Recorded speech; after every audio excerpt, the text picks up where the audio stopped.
All right, welcome back to Rust Country Garage. So we have a bit of an emergency problem going on.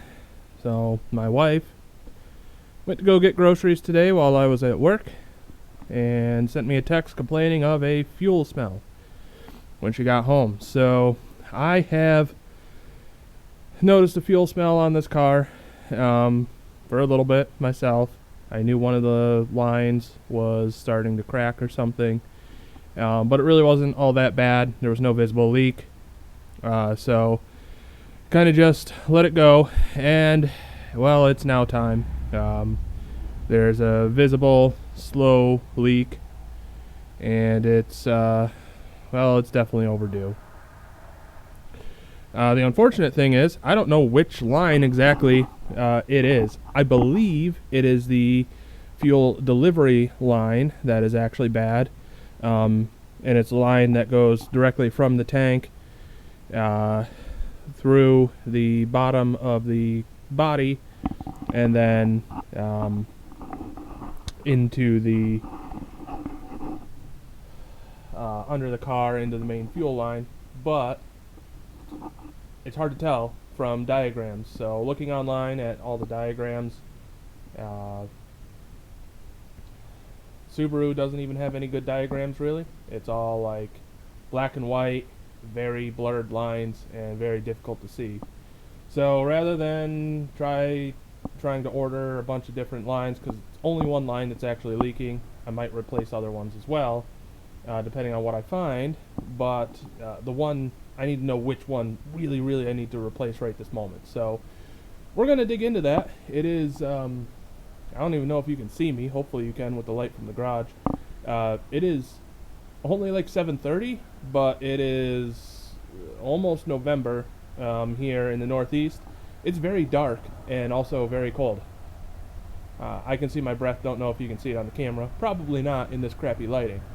But I've gone ahead, cleaned out the back of her car because I think there's a lot of folks who can understand my predicament of there's a bunch of crap in the car. I've just kind of relocated said crap. And I believe that right under here I should be able to I might have to pull all of these up, but I should be able to get to the top of the tank up through here. And that's going to give me a better idea because I know what line it is underneath where it's sticking through the grommet, but I need to know which one as it runs to the fuel tank, and all of that is hidden pretty much right underneath here. And it does run into the body. So we're going to pull this apart and see if I can, if there's access ports in there. I know there are in others, so we're going to find out here. So I'll be back after I tear this apart.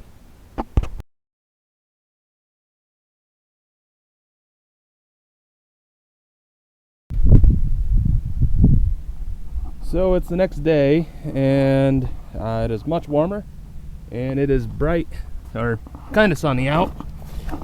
So we'll see what this looks like under here, but that line right there, the yellow, that is what's leaking, and you can kind of see, hopefully the camera picks it up, that it's wet. And this entire bit of metal is just corroded and gone. And that's what's actually leaking. So the problem that I found, we'll hop out from under the car, so you don't have to listen to the echo. So the problem is that fuel line that's leaking is the high pressure fuel line, and nobody makes that. You can't buy it from Subaru, you can't buy it aftermarket, you can't buy it from anyone. So essentially, you either have to go to a scrapyard and buy a new one there, or a used one, find one that's in better condition, or you have to DIY it. And so I have a feeling this is kind of the end of life failure mechanism for this car for a lot of people, but Mama didn't raise no quitter, and we're gonna try to DIY it. So up under there's like a that runs through a rubber grommet, those two lines. So we're gonna try to pull that out.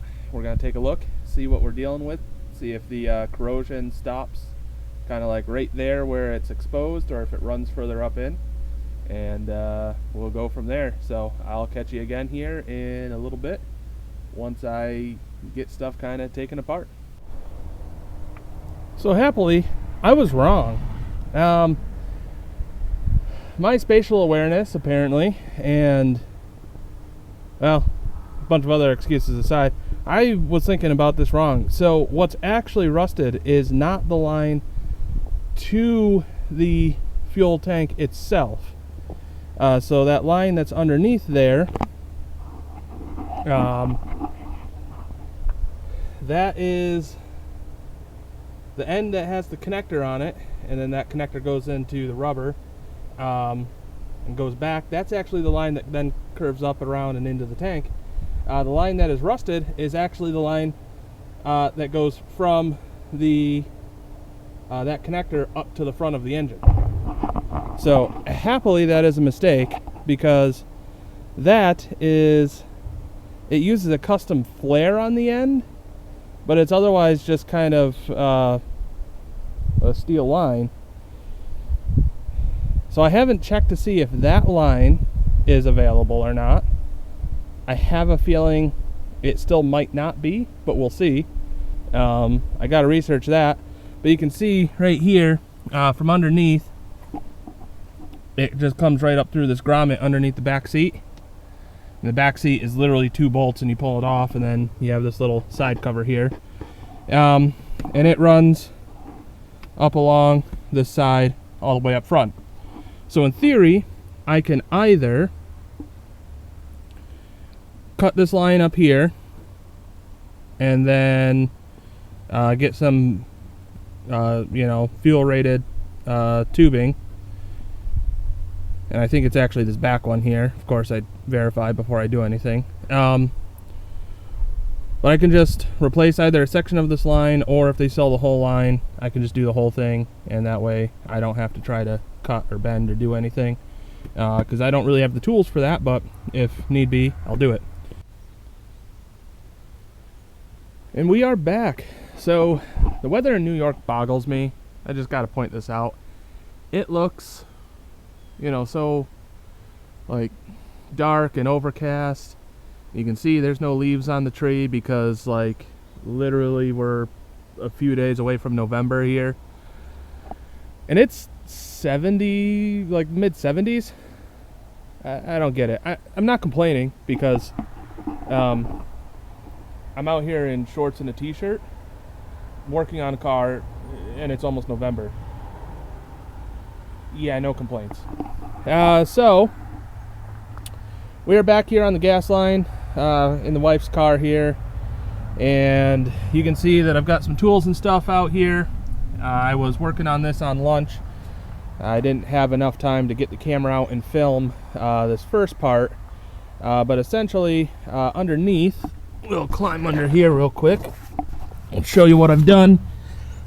So you can see, hopefully you can see, looks like it might be a little dark. I completely cut off the one connector. We'll show you what that looked like. It is over on this table somewheres. So here's the first part of the line. That's where it went into that connector. So grommet was right here, hanging down like that into the connector, and this thing, just touching it, it disintegrated in my hand. So the pipe on the inside of the car, perfectly good shape, right there, gone. That really goes to show you what that little rubber grommet did. And the connector come out here where there's a little bit more light. You can see there's the quick disconnect that, you know, in theory I should have been able to pull stuff out of that and reuse the connector, but that is just jam-packed, and I wasn't about to sit there and fight that for hours just to get this off. So instead, it is a nylon fuel line, like what I'm replacing this whole section with. You know, that goes up to the gas tank. So I just snipped that off, put on some compression fittings, and moved on with day. And that's exactly what I'm going to do up here. We have our little compression butt connector right here. This side I have to use this because I'm going from the nylon line up to steel line. Underneath, in theory, I could have used a nylon to nylon joint with clamps on it, but if you've ever tried to put those in, you know it's darn well impossible, and I wasn't fighting it because it was still draining gasoline out of the lines. I decided no. We'll go with the compression fitting and we'll test it to make sure it's all good. So we're going to go ahead, get set up here. I need to cut this line back here because trying to put a connector up here, it crimps this line. So instead, we're going to bring it back. I'm going to cut about halfway right here, cut this line to match, and then we will join everything together, and we will have a nice smooth transition down through the rubber grommet here underneath the car, and then we'll be able to turn it on and make sure nothing leaks. So let me get you set up here and we will get to wrapping this up. So hopefully you can see here everything that I'm going to do. So up here where you can't see, there is a little holder where this line snaps into a little plastic piece, kind of like this one right here. Just hold it in place. So I do have it out of there, and that should give me just enough leverage to pull up on this and get my pipe cutter on here. So loosen this up a little bit, find my mark where I want to cut,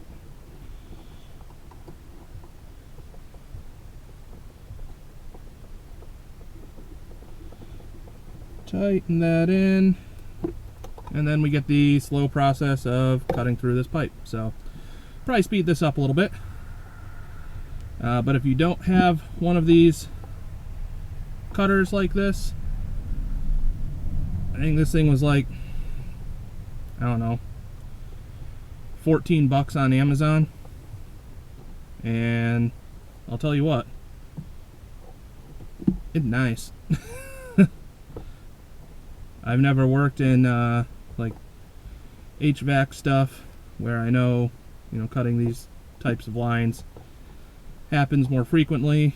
I've never had to use one of these before, and I'll tell you what, they're handy. And in a situation where you don't want spark, they're kind of required.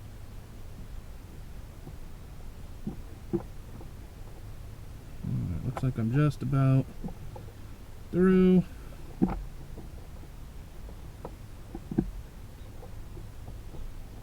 And you just take this, you run it around, tighten it down, run it around, tighten it down, and there it is. And what's really nice is this thing gives a very, very nice clean cut on that end there.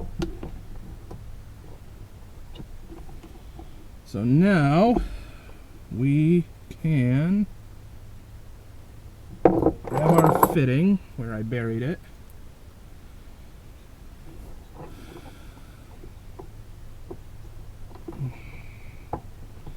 Get our nut pushed up on there.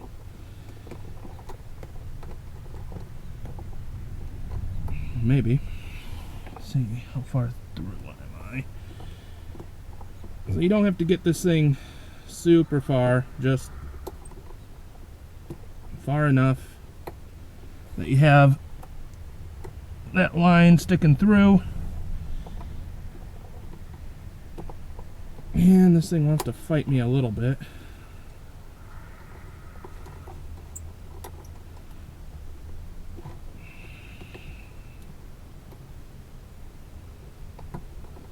It's not quite enough. Need to get this further in.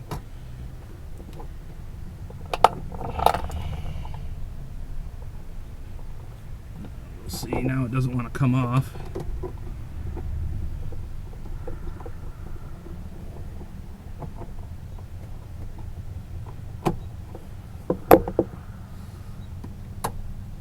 Oh, that's fun. So you get to see the inner workings of it. There's our compression. And that does not want to go off. Alright.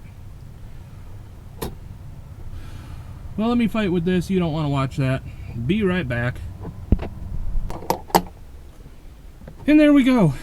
So, a little bit of a pain to get that on there. Was able to get the one side that split apart back together. And what I figured out is just a tiny little hit with sandpaper on the end of that. That got it to go on smooth, and I was able to work with it. So I've already tightened this up, but essentially this is a fuel repair kit I got on Amazon. On Subarus, it is a 5/16 line, so I think by default a lot of them want to do a 3/8 inch line if you're repairing one of these Subarus, and this is like anything from this 2007 era, like any model it sounds like. It's going to use this 5/16 line, and this is really the only way that you can repair any of this main fuel delivery line. You can't buy it. The line that runs up to the tank itself, you can't buy it. So yeah, if you have a fuel line that goes out, I can just recommend going on Amazon, looking for one of these nylon fuel repair kits. Comes with everything you need. I've got a lot of leftover line that I can use on other applications if need be, or if you need to replace a really long section. In fact, this kit comes with enough that I could run from the tank all the way up to the front of the car in one continuous line if I really wanted to. But that sounds like a lot of work. So this kit, these compression joints here, it's just a 13 millimeter wrench for the middle, and then it is a 15 on these outer, and then you just want to tighten these down, snug them up. So for the most part, these are all already tight. We're just gonna give them one last snug, and that should be it. So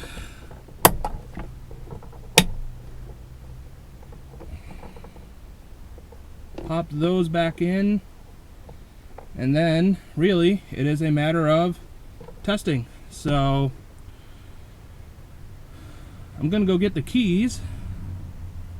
We'll turn this bad boy on, and we'll make sure that we don't have any leaks on this or on the lower one. So let me go grab the keys. We'll do that.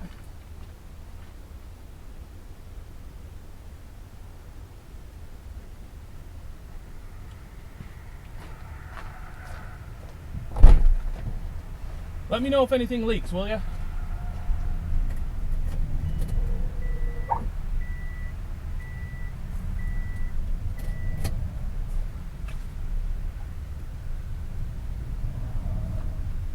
And it already sounded almost like something leaked. Maybe the one underneath.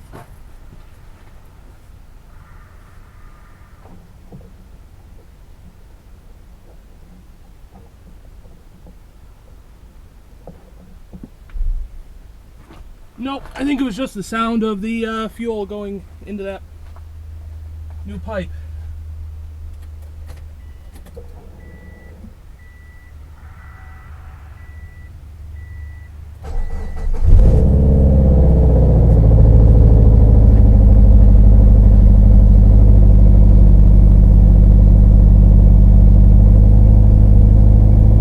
All right, that one's all good.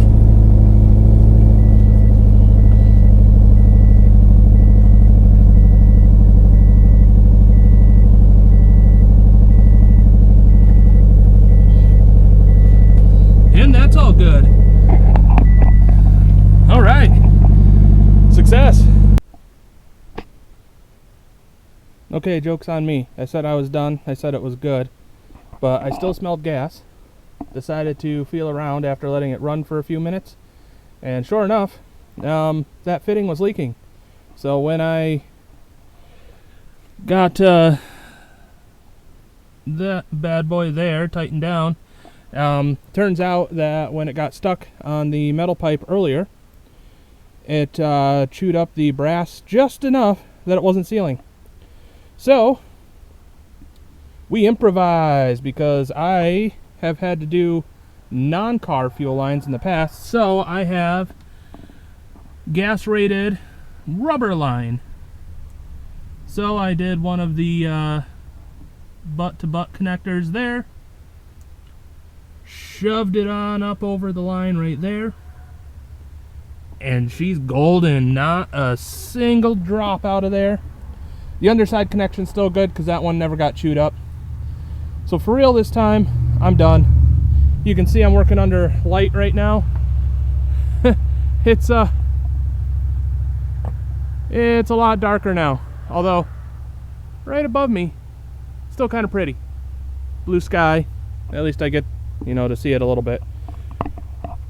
Oh, but with that, I'm actually done. I'm going inside and washing. I smell like gas so bad. I'm going to get some food, because it's like getting close to 7 o'clock and I haven't eaten anything since, I don't know if I've eaten today. So I'm going to go get some food. And this is done. I'll check back in. If anything does crop up, I'll let you all know. We'll make follow-up or a part 2. But for real this time, I'm all done. Thank you for tuning in. If you find anything on this channel that you like, if you find any of these videos helpful, remember to like and subscribe. Really appreciate it. I'm hoping to grow this channel. And I'll catch you in the next one.